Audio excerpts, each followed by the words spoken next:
All right, we are looking at our quadrilateral review for 6.02, our exit ticket lesson today.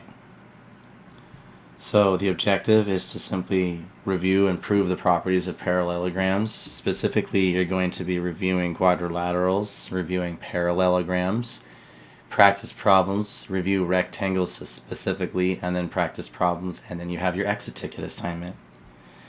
So remember that this is our shape hierarchy for our quadrilaterals. So we have the different shapes that are all a part of the family of quadrilaterals, such as trapezoids, isosceles trapezoids, kites. And then you have the three parallelograms that are singled out: rectangles, rhombus, and square. Okay? So that being the case, we're going to review our parallelogram. And our parallelogram has 5 central properties.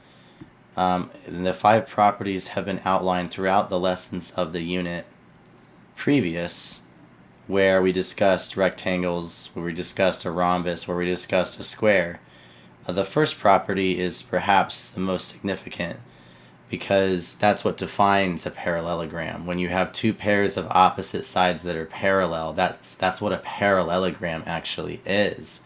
And then all of those properties follow suit.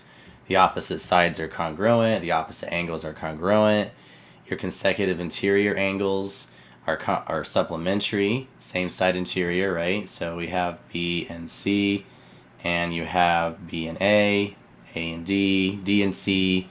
Again, those are all supplementary to each other. A to B, A to D, B to C, B to D, and so on. Okay? So that being the case, remember that also the diagonals bisect each other as well in a parallelogram. So having said that, we want to think about properties that allow us to also define whether a parallelogram specifically is a rectangle or a rhombus or a square. And it's not going to be enough for you to rely on these properties to do that, because all 3 of these shapes possess those 5 initial properties. But there are additional properties that each of those individual shapes possess that make them distinct from each other. So I've gone ahead and I've taken the liberty of kind of utilizing the Unit 5 review PDF that outlined the properties of the 3 shapes that you see to the right. And we want to classify this shape on the left as a rhombus or a square in particular. I've gone ahead and taken the liberty of putting down rectangle as well, just so that you understand how you can process this, okay? So the first thing that we notice, and I'm going to highlight this in green, is that all 4 sides are congruent, and that's true for both a rhombus and a square. Okay, that's not true for a rectangle, however. So I mean, automatically we can kind of declassify this, but I'm not going to do it yet, or count out rectangles as an option, because we're only testing between a rhombus and a square here. So the other thing is, it says we know that opposite angles are congruent to each other. That's actually true for both, because the opposite angles are congruent to each other here because they're 90-degree angles. However, that kind of gives it away. It says all angles are right angles, and that's not specified over here. So because we're testing whether it's a parallel or a rhombus or a square, and because there are 4 right angles, that's certainly one way among the many ways that you can determine that this is in fact a square. Okay? The other thing that kind of gives it away as well is that in a square, the diagonals are congruent to each other, and they are congruent to each other. And that is not true in a rhombus. Okay, so there's several things that could have given that away. That is a square, and indeed, that matches with our shape right here in particular. Okay, so just a reminder that that was a reference sheet that was provided to you by your teacher that I would certainly encourage you to go back and look at. It was linked to, or potentially given to you, on your last SBW assignment, 5 point, or second to last. I think it was 5.05 actually.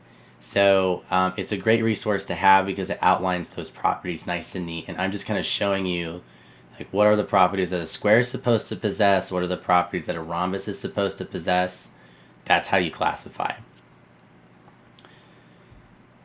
Now I'm going to go ahead and take a look at this parallelogram, and they've given me point A and D's ordered pairs, so their location in the coordinate plane. So I've got 7, 5, and I've got 5, 2. And they want us to find the slope of AD. So remember that it's always a good idea to label your points, your coordinates that is, X and Y, so that you can implement your slope formula there. So our slope for the line AD, we have y2 is 2, y1 is 5, and then we have x2 is 5, and x1 is 7. So here I get negative 3 over negative 2, and negative divided by negative is positive. So the slope of the line AD is 3 over 2. Because this is a parallelogram, that means that BC's slope is 3 over 2. AD is parallel to BC, right? Opposite sides are parallel. Remember what parallel actually means. Same slope. So that means the slope of the line of BC's line has to be 3 over 2 as well. Now for rectangles, I already talked about their properties just briefly, and they're listed out here as well, as you can see. And so the unique properties that make a rectangle stand out, at least on this list, are these two. Okay, there are 4 right angles, and the diagonals are congruent to each other. So that being said, let's go ahead and address that right angle property. So we know that a parallelogram has opposite angles that are equal and consecutive angles that are supplementary. We know that there are some angle relationship theorems and postulates about angles with parallel lines and a transversal. And we also know that all other angles in a in a rectangle are right angles. So this can help when solving for any angle in particular, especially when we're dealing with one that's in a rectangle, right? So I want to really single this statement out here. All angles are right angles in a rectangle. That's obviously the truth that we're trying to get at here. So if I tell you that an angle is 3x plus 15, and that's an angle in a rectangle, then you know that 3x plus 15 is going to equal 90 degrees, because that's what a right angle equals. And that allows you to solve that equation for the variable x. So here's an example of where they're asking me for the angle of RPS. Okay, so RPS is going to be this angle right here. And what they tell me is that RPQ, which is this angle right here, is 27 degrees. So we know that there are 4 right angles in a rectangle. Okay. So if I were to look at the angle SPQ, from S to P to Q, I know it's supposed to equal 90 degrees. I know that SPQ is made up of those 2 angles that they just referenced. The measure of angle RPS plus the measure of angle RPQ.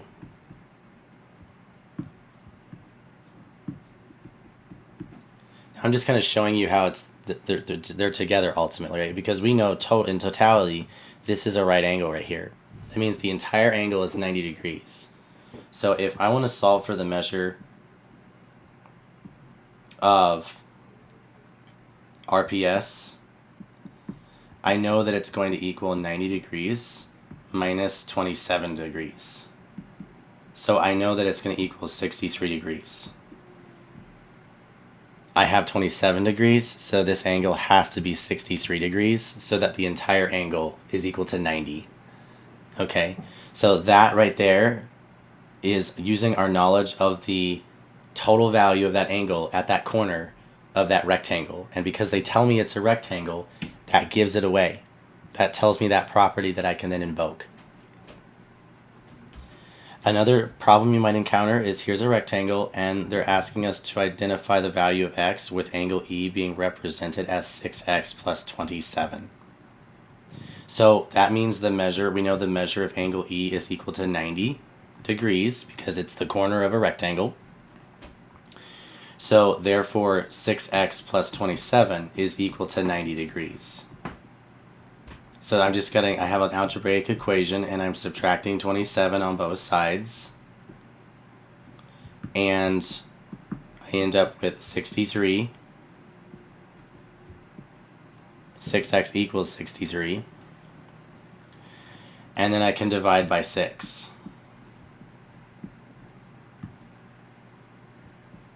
And when I divide 63 by 6, in this particular case, I end up with 10.5 for my value of x.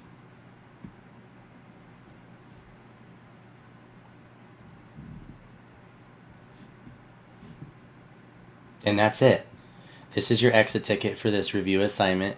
Your first question, you're tasked with finding the value of x in a problem that is very similar to what I demonstrated just moments ago on the last slide. The problem that's at the bottom there below, you are tasked with determining the angle type that you get when you have segments AB and BC of the parallelogram ABCD. They're telling you it's perpendicular, so that should tell you what type of angle is located at their intersection. And then lastly, you have the question on the far right, and you're tasked with finding the slope of the side of AB. Again, my tip is think about what slope formula is, right? y2 minus y1 over x2 minus x1. How do we find the slope of the side AB if I have the coordinates A and B, right? Which are outlined here and outlined here. Again, I would refer you to the example I had on this slide, which demonstrated how to find the slope between two ordered pairs. That's going to be your exit ticket for this review assignment 6.02, and that's going to be our quadrilateral review for today.